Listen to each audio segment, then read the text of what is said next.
ఒకే ఒక్క నిమిషంలో కురుక్షేత్ర యుద్ధాన్ని ముగించగల వీరుడు, అభిమన్యుడి కంటే చిన్నవాడైన భీమార్జునులను మించిన మహాయోధుడు ఇప్పుడు మనం చెప్పుకుంటున్న బర్బరీకుడు. మరి అంతటి మహావీరుడిని, పైగా పాండవుల సంతానానికి చెందినవాడిని, పాండవ పక్షపాతిగా ఉన్న శ్రీకృష్ణుడు ఎందుకు వధించాడు? తన తలను శ్రీకృష్ణుడికి సమర్పించి ప్రాణత్యాగం చేసి కూడా బర్బరీకుడు అమరుడు ఎలా అయ్యాడు? కృష్ణ పరమాత్ముడి చేత వధింపబడిన అతడు కార్టేసియం బాబాగా భారతదేశంలో పూజలు అందుకోవటం ఏమిటి? అసలు ఎవరి బర్బరీకుడు? అతని చరిత్ర ఏమిటి? మహాభారతంలోని బర్బరీకుడి చావుకు అతను ముందు జన్మకు ఉన్న కర్మబంధం ఏమిటి? వంటి అనేక సందేహాలకు సమాధానాలు తెలుసుకోవటానికి ఈరోజు మన వీడియోని చివరిదాకా చూసి మీ అభిప్రాయాలను కామెంట్స్ ద్వారా తెలియజేస్తారని ఆశిస్తున్నాను. నేటికి సుమారు 1000 సంవత్సరాల క్రితం, అంటే 1927వ సంవత్సరంలో రాజస్థాన్లోని ఒక ప్రాంతంలో ఒక ఆవు ప్రతిరోజు వచ్చి ఎవరి ప్రమేయం లేకుండా తనంతట తానుగా ఒక చోట తన పొదుగు నుండి పాలను ధారగా విడిచేది. అది గమనించిన స్థానికులు అక్కడ త్రవ్వకాలు జరపగా సుమారు 30 అడుగుల లోతున లోహంతో తయారు చేయబడిన ఒక పేటిక లభించింది. గాలి కూడా చొరబడలేనంత పగడ్బందీగా మూయబడి ఉన్నది. ఆ పేటికపై బర్బరీక అని వ్రాయబడి ఉంది. దానిని తెరిచి చూడగా అందులో వారికి ఒక మానవ కపాలం కనిపించింది. అది మామూలు పుర్రెల మాదిరిగా ఎముకలతో కాకుండా ఒక రకమైన లోహంతో నిర్మితమైనట్లుగా అనిపించింది వారికి. ఆ పుర్రెలను కళ్ళు చెక్కు చెదరకుండా మనిషి కళ్ళలాగే ఉన్నాయి. దానిని చూసిన స్థానికులు బిత్తిరిపోయి వెంటనే ఆ విషయాన్ని నాటి రాజు రూప్ సింగ్ చౌహాన్కు తెలియజేశారు. ఆసక్తి కలిగిన ఆ రాజు వివరాలను తెలుసుకున్నాడు. దక్షిణాది నుండి వచ్చిన ఒక పండితుడు బర్బరీకుని చరిత్రను రాజుకు వివరించాడు. బర్బరీకుడు సాధారణ వ్యక్తి కాదు. ధర్మపరులు, దైవాంశ సంభూతులైన పాండవ వంశీయుడు. సాక్షాత్తు భీముడికి మనవడు. స్వయాన ఘటోత్కచుడు మౌర్యులకు కలిగిన సంతానమే ఈ బర్బరీకుడు. అమిత బల సంపన్నుడైన బర్బరీకుడు పసి వయస్సులోనే యుద్ధ విద్యలలో ఆరితేరాడు. అతడి తల్లి మౌర్వే బర్బరీకుడికి సకల విద్యలను నేర్పింది. ఒకానొక సమయంలో విజయుడు అనే రాజుకు దేవీ దీక్షను నిరాటకంగా ముగించడానికి బర్బరీకుడు సహాయం చేయగా అతడు చేసిన సహాయానికి కృతజ్ఞతగా యజ్ఞభస్మాన్ని ఇచ్చి దానిని శత్రువులపై జల్లితే వారు భస్మం అవుతారని దీవించాడు విజయుడు. కానీ ప్రతిఫలపేక్షతో తాను ఆ పని చేయలేదని చెప్పి బర్బరీకుడు ఆ భస్మాన్ని తిరస్కరించాడు. ఆ సమయంలో ఆకాశవాణి రాబోయే కాలంలో కౌరవులు, పాండవుల మధ్య జరగబోయే కురుక్షేత్ర సంగ్రామాన్ని గురించి చెప్పి ఆ భస్మం కౌరవుల హస్తగతమైతే ధర్మపరులైన పాండవ నాశనానికి వినియోగిస్తారు కనుక అది అతడి దగ్గర ఉండటమే లోక శ్రేయస్కరమని తెలిపింది. అలా సిద్ధి వలన భస్మాన్ని పొందాడు కాబట్టి బర్బరీకుడిని సిద్ధసేనుడని కూడా పిలిచేవారు. అలాగే ఒకానొక సందర్భంలో తెలియక భీముడితో యుద్ధం చేసి ఓడించి సంహరింపాలని చూసిన సమయంలో పరమేశ్వరుడు ప్రత్యక్షమై బర్బరీకుడిని వారించి వారి మధ్య ఉన్న రక్త సంబంధం గురించి తెలియజేశాడు. పశ్చాత్తాప హృదయంతో బర్బరీకుడు ప్రాణత్యాగం చెయ్యబోగా పరమేశ్వరుడు అడ్డుకొని సర్ది చెప్పాడు. స్పృహలోకి వచ్చిన భీముడు పరాక్రమవంతుడైన బర్బరీకుడిని స్వయాన తన మనవడని తెలుసుకొని అక్కును చేర్చుకున్నాడు. ఆ తర్వాత బర్బరీకుడు చేసిన ఘోర తపస్సుకు మెచ్చిన శివుడు 3 అమిత శక్తివంతమైన బాణాలను అతడికి ప్రసాదించాడు. కురుక్షేత్ర యుద్ధం ప్రారంభమవుతున్న తరుణంలో తాను ఎవరి ప్రక్కన నిలబడాలని బర్బరీకుడు తల్లిని అడగగా బలహీనుల పక్షాన పోరాడమని చెబుతుంది ఆమె తల్లి. తల్లి మాట మేరకు పాండవుల తరపున యుద్ధం చేయడానికి సిద్ధపడ్డాడు బర్బరీకుడు. ఒకనాడు పాండవుల మధ్య కురుక్షేత్ర యుద్ధం ఎవరు ఎన్ని రోజులలో ముగించగలరనే చర్చ రాగా భీముడు 20 రోజులు, అర్జునుడు 28 రోజులు, ఇలా ఒక్కొక్కరు ఒక్కొక్క సమాధానం చెప్పారు. బర్బరీకుడు మాత్రం ఒక్క నిమిషంలోనే యుద్ధం ముగిస్తానని చెప్పి అందరినీ ఆశ్చర్యపరిచాడు. కురుక్షేత్ర సంగ్రామంలో పాల్గొనటానికి సిద్ధమవుతున్న బర్బరీకుడి దగ్గరికి అతడిని పరీక్షించాలని శ్రీకృష్ణుడు మారువేషంలో ఒక బ్రాహ్మణుడిలాగా వెళ్ళాడు. అతడి దగ్గర ఉన్న అస్త్రాల గురించి అడగగా శివుడు తనకు ప్రసాదించిన 3 బాణాలను చూపించాడు బర్బరీకుడు. వాటిని చూసి మాయా శ్రీకృష్ణుడు నవ్వి 3 బాణాలతో కురుక్షేత్ర యుద్ధాన్ని ఎలా ముగించగలవని అడుగుతాడు. ఒక బాణం శత్రువులను, రెండవది మిత్రులను గుర్తిస్తుంది, మూడవది ఆ గుర్తించిన శత్రువులను హతమారుస్తుందని వివరించాడు బర్బరీకుడు. ఆ బాణాల గొప్పతనం తనకు చూపించమన్నాడు బ్రాహ్మణుడి రూపంలో ఉన్న శ్రీకృష్ణుడు. బర్బరీకుడు తన అస్త్రాన్ని ఒక చెట్టు ఆకులకు సంధించగా అది ఆ చెట్టు ఆకులన్నిటినీ ఛిద్రం చేసి శ్రీకృష్ణుడి కాలి చుట్టూ తిరగడం మొదలుపెట్టింది.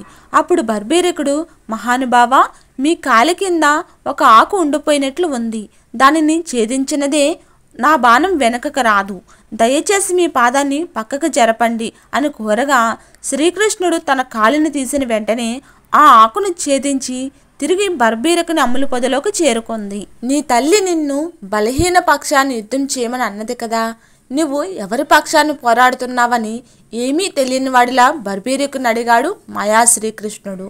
తన తల్లితో రహస్యంగా చర్చించిన విషయం కూడా తెలిసిన ఆ వ్యక్తి సామాన్యుడు కాదని గ్రహించి తన నిజస్వరూపం చూపించమని కోరాడు బర్బరీకుడు. సాక్షాత్తు ఆ శ్రీకృష్ణుడిని దర్శించిన బర్బరీకుడు అమితానంద భరితుడై, మీ కోరిక ఎటువంటిదైనా తీర్చడానికి నేను సిద్ధంగా ఉన్నానని వాగ్దానం చేశాడు. నీవు ఏ పక్షాన్ని చేరితే అది బలపడుతుంది. నీ తల్లి మాట ప్రకారం మళ్ళీ నీవు బలహీన పక్షానికి మారాలి. అది లోక శ్రేయస్కరం కాదు, లోక కళ్యాణార్థం నీ శిరస్సును నాకు అర్పించి నువ్వు నాకు ఇచ్చిన మాటను నిలబెట్టుకో అన్న శ్రీకృష్ణుడి మాటలకు సంతోషంగా అంగీకరించాడు బర్బరీకుడు. తనకు సంగ్రామంలో పాల్గొనే అవకాశం లేకపోయినా చివరిదాకా చూసే అదృష్టాన్ని ప్రసాదించమని తన తుది కోరికగా ప్రార్థించి తన శిరస్సును తానే ఖండించుకున్నాడు. శ్రీకృష్ణుడు బర్బరీకుడి తలను ఒక ఎత్తైన పర్వత శిఖరంపై నిలబెట్టించి మహాభారత సంగ్రామాన్ని ఆద్యంతం తిలకించే ఏర్పాటు చేయించాడు. మహాభారత యుద్ధం అనంతరం ఎవరు ఎంతమందిని చంపి ఉంటారన్న చర్చ మొదలై శ్రీకృష్ణుడిని అడగగా తాను కూడా యుద్ధంలో పాల్గొనటం వల్ల గమనించలేదని ఆద్యంతం వీక్షించిన బర్బరీకుని శిరస్సును అడగమని చెప్పాడు. వారిలో ఎవరూ ఎవరిని చంపినట్లుగా తనకు కనిపించలేదని, అందరినీ ఆ శ్రీకృష్ణుడి చక్రాయుధమే సంహరించినట్లు తనకు గోచరించిందని చెప్పాడు బర్బరీకుడు. గీతలో గీతాచార్యుడు చెప్పినట్లుగా చంపేది, చంపించేది, సమస్తాన్ని నడిపించేది ఆ పరమాత్ముడేనని అందరికీ తేటతెల్లమైంది మరోసారి. కురుక్షేత్ర సంగ్రామం తర్వాత బర్బరీకుడి తలను ఒక పెట్టెలో భద్రపరిచి రూపవతి నదిలో విడిచారు. కాలగమనంలో నేడు లభించిందేనని దక్షిణాది నుండి వచ్చిన ఆ పండితుడు రూప్ సింగ్ చౌహాన్ మహారాజుకు వివరించాడు. ఆ పెట్టె దొరికిన కాటుశ్యాం అనే ఊరిలోనే బర్బరీకుని పుర్రెను ప్రతిష్ఠించి మందిరాన్ని స్థాపించారు. ఆ గుడి ప్రాంగణంలోనే రూప్కుండ్ అనే పేరుతో ఒక కోనేటిని కూడా నిర్మించారు. అందులో స్నానం చేస్తే శుభాలు కలుగుతాయని స్థానికులు నమ్మిక.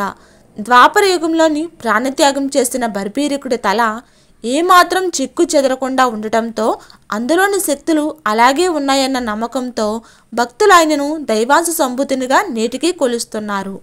ఇక అంతటి మహావీరుడైన బర్బరీకుడు శ్రీకృష్ణుడు ఉపాయంతో అర్ధాంతరంగా ప్రాణత్యాగం చేయవలసిన పరిస్థితికి అతడు ముందు జన్మలో చేసిన ఓ తప్పు కారణమనే విషయం చాలా మందికి తెలియకపోవచ్చు. అతడి ముందు జన్మ గురించిన ప్రస్తావన వ్యాస విరచిత జయకావ్యంలో ఎక్కడా లేకపోయినా స్కంద పురాణంలో పేర్కొన్నట్లు పౌరాణికులు చెబుతున్నారు. దాని ప్రకారం భూమిపై మనువుల మానగడ సక్రమంగా సాగటానికి రాక్షస సంహారం తప్పదని తెలిసిన దేవతలు యుగ యుగాలుగా వారు తలపెట్టిన ధర్మ కార్యాలను నిర్విరామంగా పూర్తి చేసుకుంటూ వచ్చారు. ఆ విధంగా త్రేతాయుగం వచ్చేటప్పటికి రాముడు రావణ సంహారం చేసే సమయంలో నాడు భూమిపై ఉన్న ఎన్నో రాక్షస జాతులను సమూలంగా నాశనం చేశారు. దానితో మానవ ప్రగతికి దారులు సుగమం కావటంతో పాటు నాడు ఉన్న జ్ఞాన సంపదను అందిపుచ్చుకొని రాజులు మరింత శక్తివంతులయ్యారు. రామరావణ యుద్ధంలో బ్రతికి బట్టగట్టిన అతి కొద్ది మంది రాక్షసులను కూడా రాజులు దాదాపుగా అంతం చేసేశారు. తమకిక అడ్డు అదుపు లేదని గ్రహించిన నాటి మానవులు, ముఖ్యంగా రాజులు, అధర్మం వైపుకు మొగ్గు చూపడం మొదలైంది. ఇది గమనించిన దేవతలు, గంధర్వులు, యక్షులు భూమిపై నాడున్న పరిస్థితి అలాగే కొనసాగితే సమస్త జీవకోటి అంతమయ్యే అవకాశం ఉందని చర్చించుకొని ఆ విషయం బ్రహ్మదేవుడికి నివేదించారు. దేవతలు చెప్పిన మాటలు విని తనకు భూమిపై జరుగుతున్న పరిణామాలు తెలుస్తున్నాయని, ఆ సమస్యకు పరిష్కారం కేవలం ఆ శ్రీ మహావిష్ణువే చూపిస్తాడని చతుర్ముఖుడు అన్నాడు. అనుకున్నదే తడువుగా దేవతలు, గంధర్వులు, యక్షులతో సహా బ్రహ్మదేవుడు కూడా వైకుంఠానికి వెళ్ళి విష్ణుమూర్తికి భూమిపై జరుగుతున్న పరిణామాలను తెలియజేసి ఆ సమస్యకు పరిష్కారం చూపించమని వేడుకున్నారు. భూమండలంపై ప్రక్షాళన కార్యక్రమానికి తానే స్వయంగా మానవ జన్మ ఎత్తి కురుక్షేత్ర సంగ్రామంతో అనుకున్న పనిని పూర్తి చేస్తానని తెలియజేశాడు శ్రీ మహావిష్ణువు. ఆ మాటలు విన్న వారందరూ చాలా సంతోషపడ్డారు. కానీ వారిలో ఒక యక్షుడు వెంటనే ఈ మాత్రం దానికి సాక్షాత్తు విష్ణుమూర్తి అవతారం ఎత్తడం అవసరమా? తుచ్చే మానవులను సంహరించడానికి తానొక్కడే సరిపోతానని పొగరగా అన్నాడు. అది విన్న బ్రహ్మదేవుడికి కోపం వచ్చి భూమిపై ఉన్న దుష్టులందరినీ సంహరించాలంటే దేవతలకు పెద్ద పని కాకపోవచ్చు, కానీ ధర్మ సంస్థాపన చేయటం సాధారణ విషయం కాదు. యక్షుడివై ఉండి అటువంటి ధర్మ సూక్ష్మాలను గ్రహించలేక సాక్షాత్తు శ్రీ మహావిష్ణువు ముందు ఇలాంటి మాటలు మాట్లాడడం సముచితం కాదు. ఈ తప్పిదానికి నీవు మానవ జన్మ ఎత్తి దుష్టులను సంహరించే అవకాశం వచ్చినప్పుడు ముందుగా నీవే ప్రాణత్యాగం చేస్తావు అని శపించాడు. ఆ విధంగా బ్రహ్మదేవుడి శాపం పొంది ఆ యక్షుడు బర్బీరికుడిగా జన్మించడం, సరిగ్గా కురుక్షేత్ర సంగ్రామానికి ముందు కృష్ణుడికి ఎదురుపడి రణరంగానికి బలిగా మారిన ఘటనలు మనం ఇదివరకే చెప్పుకున్నవే. ఇక మరో కోణంలో బర్బీరికుడు భీముడు మనవడు కాదనే వాదన లేకపోలేదు. అతడు భీముడు మనవడైతే వ్యాస భారతంలోని ఆ వివరణ ఉండేదని వారి భావన. బర్బీరికుడు కేవలం మానవాతీత శక్తులు కలిగిన ఒక మహావీరుడు మాత్రమేనని, శ్రీకృష్ణుడు పాండవులను కాపాడడానికే అతడిని యుద్ధంలో పాల్గొనకుండా వారించి అతడి తలను ఒక యంత్రంలా వాడి కురుక్షేత్ర యుద్ధ ఘట్టాలను అతడి మెదడులో భద్రపరచి ఉండవచ్చని వారి అభిప్రాయం. కురుక్షేత్రానికి ఎన్నో మైళ్ళ దూరంలో ఉన్న సంజయుడు, ధృతరాష్ట్రుడు, గాంధీరులకు యుద్ధ విశేషాలను ఎలా వివరించి ఉంటాడు?